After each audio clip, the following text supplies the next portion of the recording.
inicio, ¿verdad? Espero que tengan por ahí su Biblia.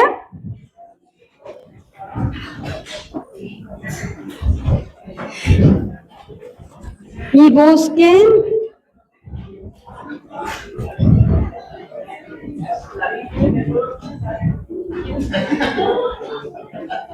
va a ser un salmo, ¿verdad? Por supuesto que un salmo.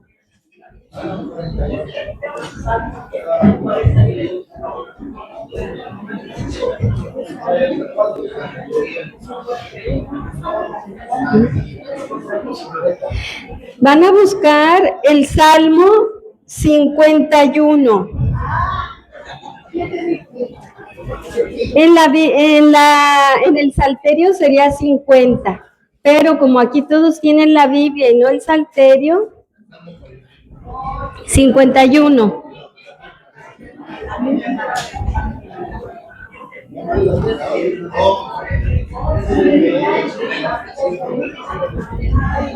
A ver, ¿lo encontraron?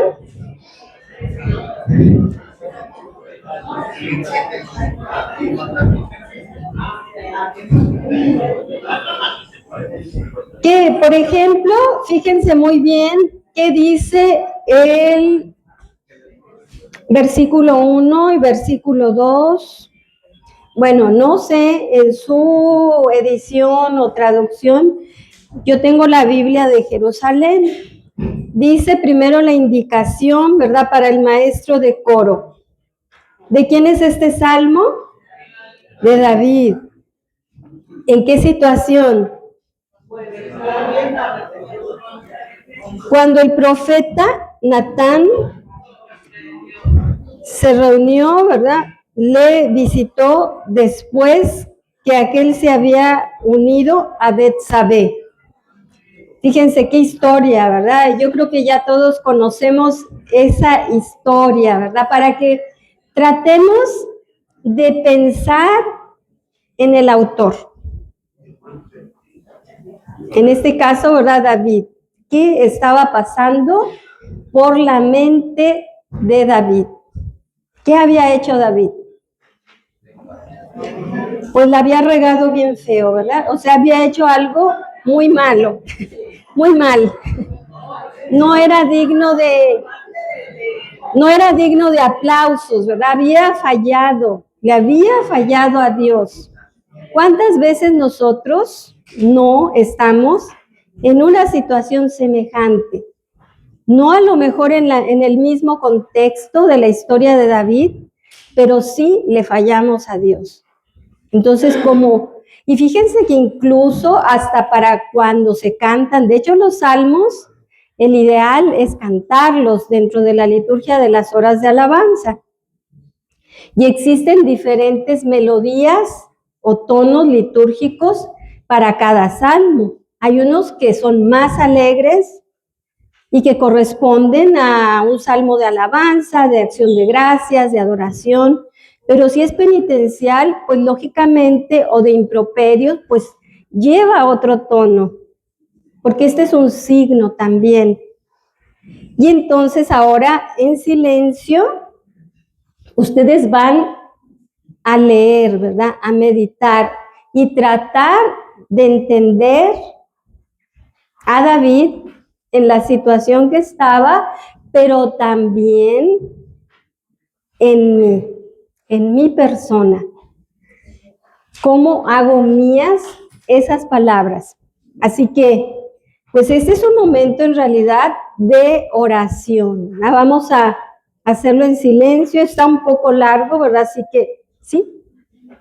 Yo tengo una duda, si hay dos números, ¿cuál es el correcto? ¿El que está en el inciso o el que está? Bueno, los dos son correctos. Les mencionaba que existe una variación, porque hay un salmo que en el salterio se divide en dos y que eso hace que se pierda la continuidad, pero son los mismos, solo es que un salmo se divide en dos y ya aumenta, digamos, su número, pero es el mismo, el 51 y el 50 es el mismo.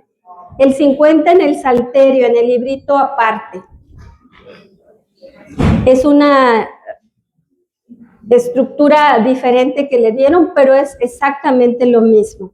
Yo creo que a lo que se refiere es que uno viene en paréntesis y el otro viene. Sí, es eso, pero es el mismo salmo, ¿verdad? En la Biblia 51, en el Salterio 50.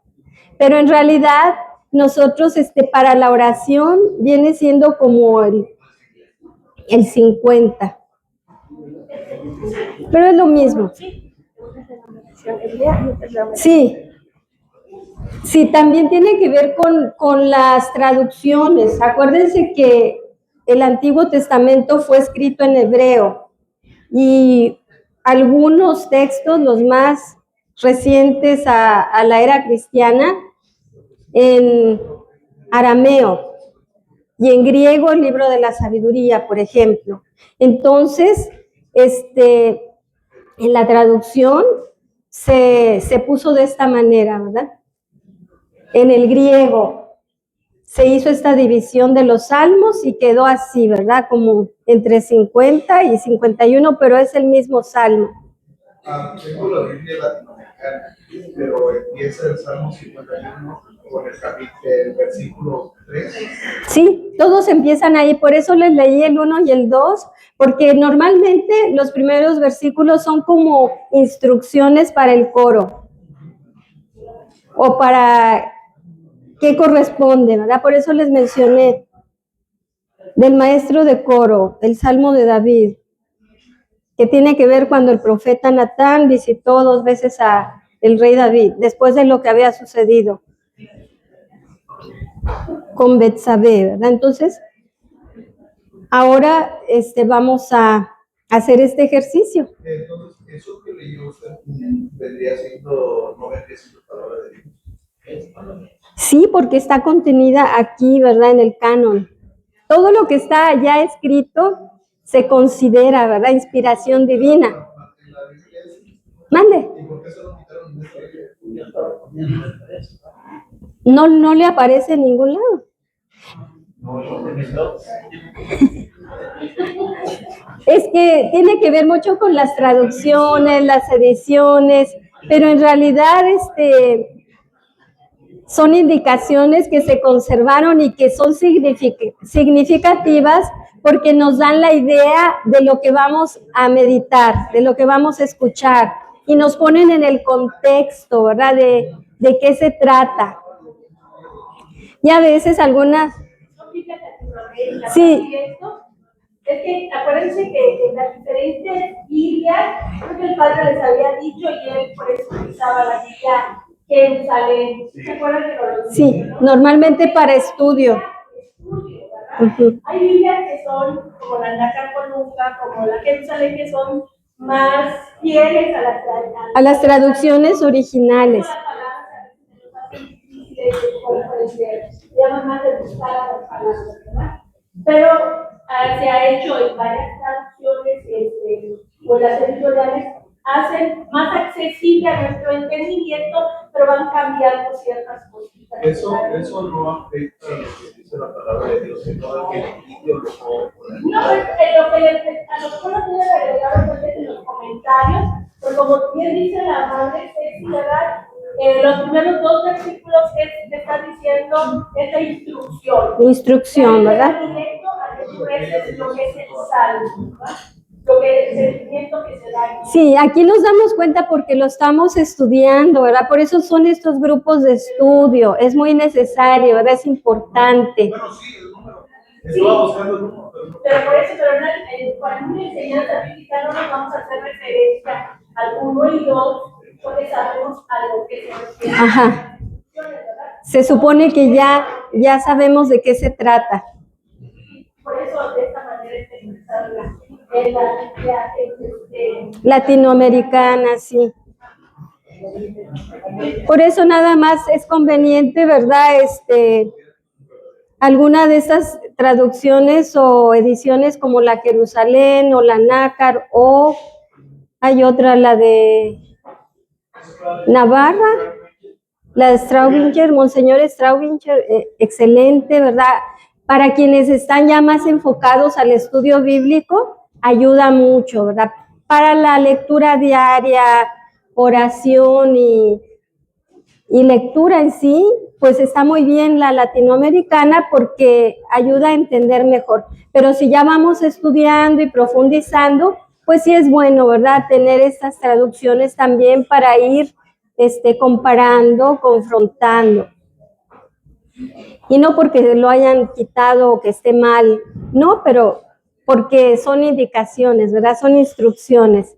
Pero están hablando de una tradición, de una experiencia del pueblo de Israel, de un significado, de un sentido. Claro que si lo leemos fuera de contexto, pues diríamos, pues, ¿qué tiene que ver eso, verdad? ¿Qué tiene que ver que el maestro del coro, no? O sea, pero ya hablando dentro de todo este contexto, pues adquiere sentido. Y es lo que queremos, ¿verdad? Lo que se pretende, ¿no? Cuando estudiamos la palabra de Dios. Entonces, ahora vamos a ocupar unos minutitos nada más, así en ese silencio, y a ver qué nos evoca este salmo, ¿verdad? ¿Qué sentimientos despierta en mí? Que lo podamos decir en una sola palabra. Porque somos distintos. La palabra de Dios es viva, eficaz, no tiene principio, no tiene fin, porque es Dios mismo, porque es Jesús. Y tanto habló a David como me habla a mí. Entonces, el meditar, ¿verdad? El contemplar. Entonces, unos 3 minutitos nada más, porque si no, no vamos a acabar y luego no me van a volver a contratar. Ya no, ya me van a devolver.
Bien, ese silencio es bueno.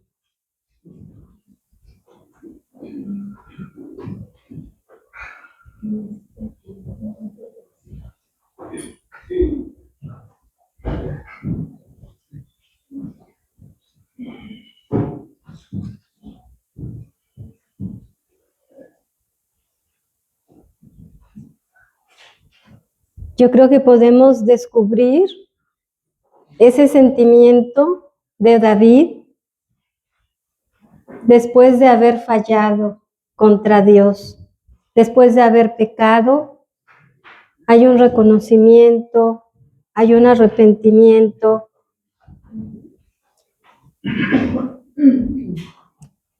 hay una petición, ¿verdad? Crea en mí un corazón puro, ¿verdad? Renuévame. Líbrame de la sangre, ¿verdad?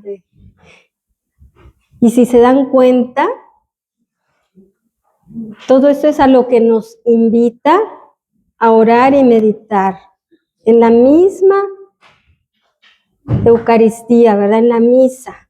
Por eso tenemos siempre al inicio, ¿verdad? Ese acto penitencial, ese reconocimiento de quiénes somos delante de Dios, de cómo vamos ante la grandeza de Dios y la oportunidad, ¿verdad? De ese reconocer que somos pecadores, ¿verdad? Pero que estamos atentos a la voz de su palabra. Viene la liturgia de la palabra, ¿verdad?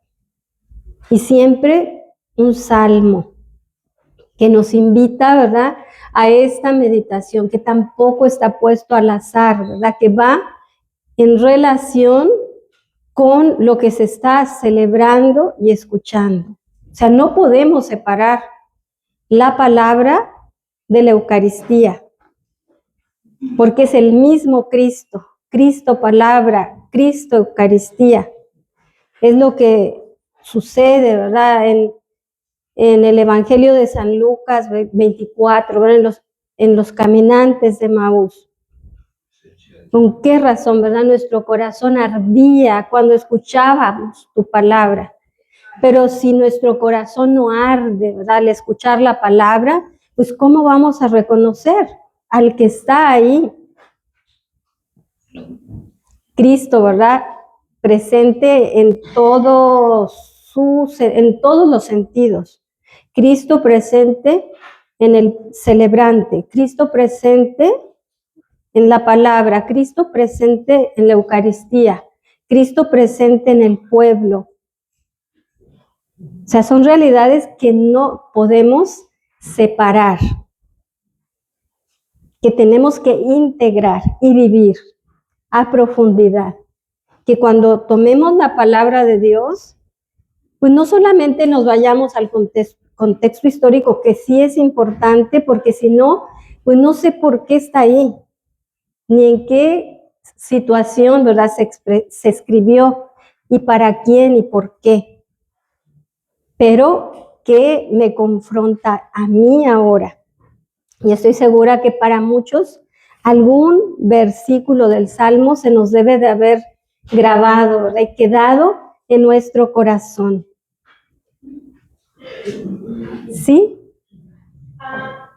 Durante la misa, el Salmo y el Evangelio tienen una... Por supuesto, ¿verdad? Todo lo que el Antiguo Testamento, todo, incluyendo los Salmos, está hablando del Mesías.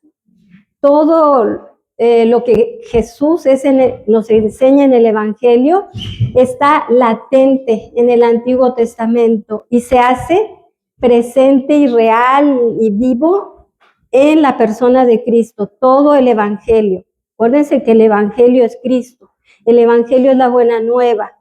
Entonces, todo eso está en conexión, en relación. Es como un acompañar a nosotros, pueblo peregrino, en este caminar, como lo hizo exactamente con el pueblo de Israel. Desde que llegamos, con la antífona, ¿verdad?, de entrada, desde que nos ponemos, ¿verdad?, en la presencia de Dios, en el nombre del Padre, ¿verdad?, del Hijo y del Espíritu Santo, y se nos recuerda que estamos con Dios, en la presencia de Dios. Por eso se dice, ¿verdad?, el Señor esté o está con ustedes, ¿verdad? Entonces, nos ponemos en ese ambiente, ¿verdad?, en esa presencia. Y luego, no estamos preparados siempre, ¿verdad? Hay que hacer ese acto de contrición, reconocimiento de que somos pequeños, de que somos débiles, de que somos pecadores. Y pedimos al Señor, ¿verdad?, después de reconocerlo, que tenga piedad, el Kyrie, ¿verdad? Pero también reconocemos su grandeza, ¿verdad?, la gloria de Dios, que es misericordioso, ¿verdad?, que perdona cualquier pecado siempre y cuando nos arrepintamos y cambiemos de vida, ¿verdad? aunque sea rojo como la grana, ¿verdad? Se vuelve blanco como la nieve. Entonces viene ya la disposición para escuchar la palabra de Dios en actitud de discípulos, ¿verdad? Nos sentamos para escuchar. Pero para reconocer y proclamar la grandeza de que todo eso se hizo presente y real en Cristo, nos ponemos de pie. Porque ahora Jesús, ¿verdad?, nos va a hablar directamente, ¿verdad?, en el Evangelio. Entonces, cada momento, ¿verdad?, es sumamente importante y ninguno es más que otro. Es un caminito que tenemos que recorrer para llegar al culmen, que es la Eucaristía, ¿verdad? La consagración y recibir, ¿verdad?, entrar en esa comunión ya sacramental con Jesús, ¿verdad?, con Él. Pero ya hicimos un recorrido, ¿verdad?, ya hicimos un proceso. Es como que salimos de Egipto y llegamos a la tierra prometida. Eso es la Cuaresma, esa es la Pascua, o sea que todo tiene un gran contenido, ¿verdad? La liturgia es la expresión más bella, ¿verdad?, del amor de Dios y de la presencia de Dios. Pero depende, ¿verdad?, cómo la vemos, cómo la vivimos, qué experiencias tengo, ¿verdad? O sea, es ir, ¿verdad?, ya con otro espíritu, ¿verdad?, con otro entendimiento, con otra presencia, fuera de las distracciones, ¿verdad? ¿Por qué estoy ahí? ¿Qué está sucediendo realmente en ese momento, ¿verdad? Él está vivo y presente, no es un recordatorio, es un memorial, ¿verdad? Es un sacar, es la acción divina, salvífica en nuestros corazones nuevamente, ¿verdad? Entonces, fíjense qué importante, ¿verdad? Es ver de esta manera la palabra de Dios, la Eucaristía, y cómo los salmos nos conectan, ¿verdad? Por eso les decíamos desde el principio que es el corazón, ¿verdad?, de la Biblia. Nos abre a este meditar, ¿verdad?, este entendimiento, a los sentidos del corazón, ¿se acuerdan? Para los que vinieron al retiro de Cuaresma hablábamos de los sentidos internos, ¿verdad?, espirituales, que a veces están dormidos. No porque no los tengamos, porque no los hemos desarrollado. Están adormecidos, pero pueden despertar. Entonces, este es un buen ejercicio, ¿verdad?, para que cuando ustedes tomen cualquier salmo, pues ya lo hagan en este contexto. Y si están orando la liturgia de las horas, también. Y entendamos por qué la oramos, porque la Iglesia nos enseña que desde la salida del sol hasta el ocaso, ¿verdad?, tenemos que alabar a Dios, desde las laudes hasta las completas, para cerrar el día con acción de gracias, para decir, si me muero hoy, ya oré, ya me voy tranquilo, ¿verdad?, como el anciano Simeón. Ahora sigamos para que a ver si acabamos. Entonces, el salterio o los 150 salmos, que es lo mismo, tiene una estructura y un significado, ¿verdad? Se divide en 5 libros, o en libros o secciones. ¿Por qué? Pues porque siguieron la misma estructura del Pentateuco, ¿verdad?, de la Torá, de la ley de Dios, ¿verdad?, los 5 libros de la ley. Y es como si los salmos fueran todo el resumen de la ley, pero puesto en canto, puesto en oración, como poema, como poesía. Y por eso están divididos así, ¿verdad?, en 5 libros. El primero, que va del Salmo 1 al 41, el 2, que va del Salmo 42 al 72, y el tercero, que va del Salmo 73 al 89, y del 90 al 106 el cuarto, y el quinto del Salmo 107 al 150. Era para ver si se daban cuenta hasta dónde llegaba.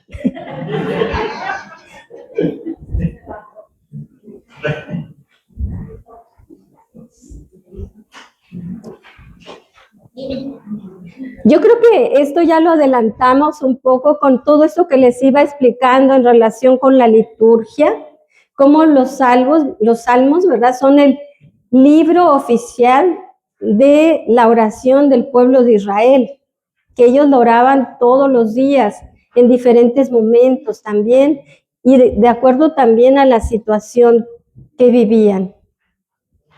Pero también, ¿verdad? La liturgia de las horas de alabanza es la oración oficial de la iglesia. Digamos que es la manera como todos, como Iglesia Universal, nos unimos, porque ya está estructurado, ¿verdad? Todo este contenido litúrgico, bíblico y de tradición en la liturgia de las horas de alabanza, en sus 7 tiempos de oración, ¿verdad? Que les mencionaba, de la salida del sol hasta el ocaso, ¿verdad? Alabado sea el nombre del Señor. Y así, ¿verdad? Tenemos laudes, las horas mayores que son laudes y vísperas, y las completas, ¿verdad? Y las menores que son tercia, sexta y nona, que todos van en relación también a los diferentes momentos de la vida y pasión de Jesús. O sea que todo tiene una conexión, ¿verdad? Entonces, empezar el día con la oración, ¿verdad? Ahora que hay tantísima facilidad, ¿verdad? Con la tecnología es muy fácil, ¿verdad? Orar. Pero claro que siempre es bueno ir al libro de oración y aprenderlo, ¿verdad? Y saber qué paso sigue. Y esto era lo que hacía la iglesia temprana, la iglesia primitiva, como dicen los Hechos de los Apóstoles, ¿verdad? 2:42, que ellos eran asiduos, ¿verdad? A la oración, a los salmos, a la Eucaristía, a la palabra, o sea, está describiendo, ¿verdad? La oración litúrgica. Era lo que hacían y es lo que seguimos haciendo después de 2000 años. Madre, una pregunta. En el Antiguo Testamento, los salmos eran los que usaba toda la gente para orarle a Dios, o cómo se reunían ellos para bueno, también hay que entender que el poder leer y escribir, pues no era para todos, pero el memorizar sí. Así que era algo que ellos tenían una forma bastante como repetitiva que les ayudaba también a memorizar, porque todo, acuérdense que inicia como una tradición. Los padres que le enseñan a los hijos y que le cuentan las historias. De hecho, pues ustedes cuando hacen la celebración de la cena pascual, entonces ahí van viendo más o menos cómo le hacían, ya digamos en una época más reciente, ¿verdad? Al principio pues era como recordar las maravillas de Yahvé, de Dios. Oh, Dios hizo esto, nos hizo contar historias. Y así, ¿verdad? Los iban pasando de generación en generación. Y esto se convertía en oración. Poco a poco, pues se fue estructurando, ¿verdad? En las diferentes épocas, pues había diferentes maneras. Ya estaba el templo, estaban los sacerdotes, estaban los levitas, ¿sí? Yo lo que estoy mirando es que, apreciando lo que hace David, es una oración íntima del corazón. Del corazón, sí. Esa oración donde uno desnuda su alma y le dice a Dios, estoy así, aunque él sabe que Dios ya lo sabe, pero qué importante es que Dios no te amiga. Exacto. Y lo que él está buscando es compasión. Él está pidiendo misericordia, porque él era de un corazón limpio, y él se dio cuenta cuando pecó.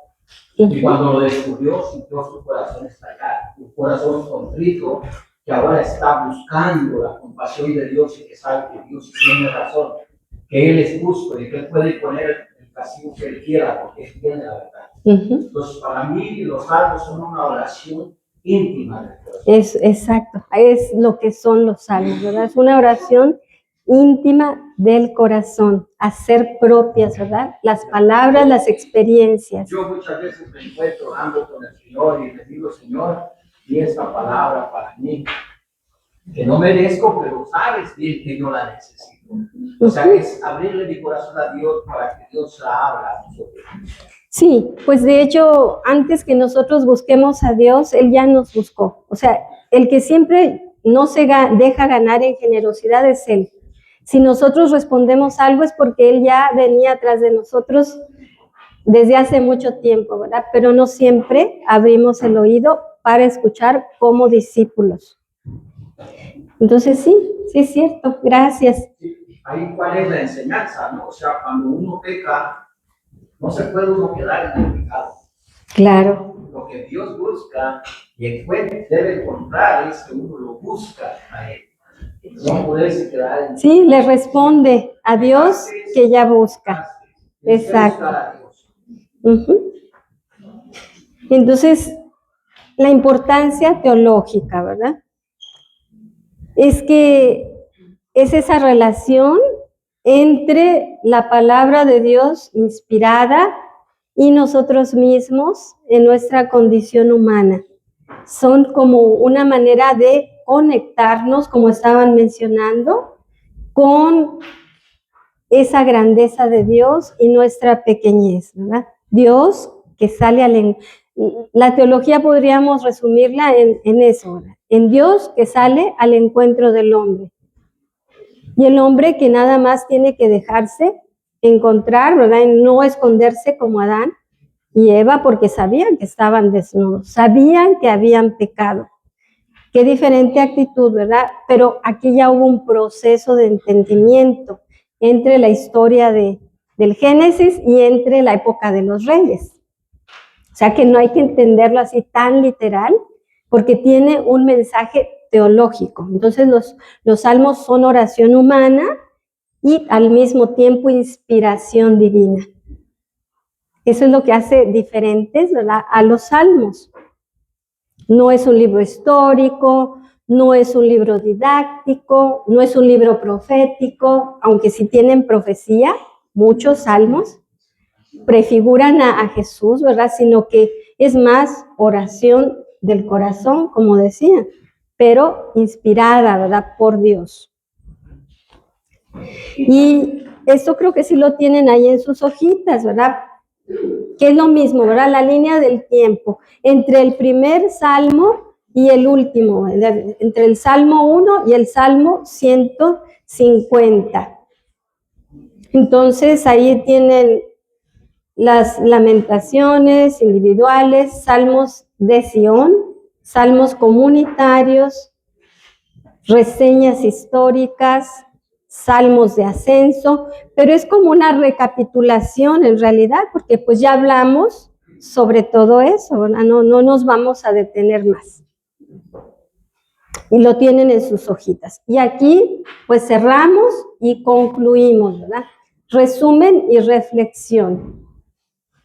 Diversidad de tipos de salmos, ¿verdad?, que abarcan una gran cantidad, ¿verdad?, muchos géneros literarios, desde la alabanza hasta el lamento, lo que está reflejando toda esa grandeza, ¿verdad?, y riqueza de la experiencia humana y de Dios en relación con esa experiencia humana, que nos está hablando de un Dios totalmente cercano, de un verdadero Padre, de alguien que no está ya lejos, ocupado y disgustado, y no, que siempre está ahí, siempre que lo invocamos. Cuando te invoco, tú me escuchas. Luego, los diferentes autores, como David, Asaf, diferentes perspectivas. Entonces, también el papel central de los salmos en la oración y la liturgia cristiana como una fuente de inspiración y guía espiritual para los creyentes a lo largo de la iglesia. Y aquí terminamos, espero yo, con todo lo que el Padre les preparó y que nos dio aquí. Y pues ya si tienen dudas, quejas y todo lo demás, pues bueno, ahí se lo dicen al Padre. Gracias.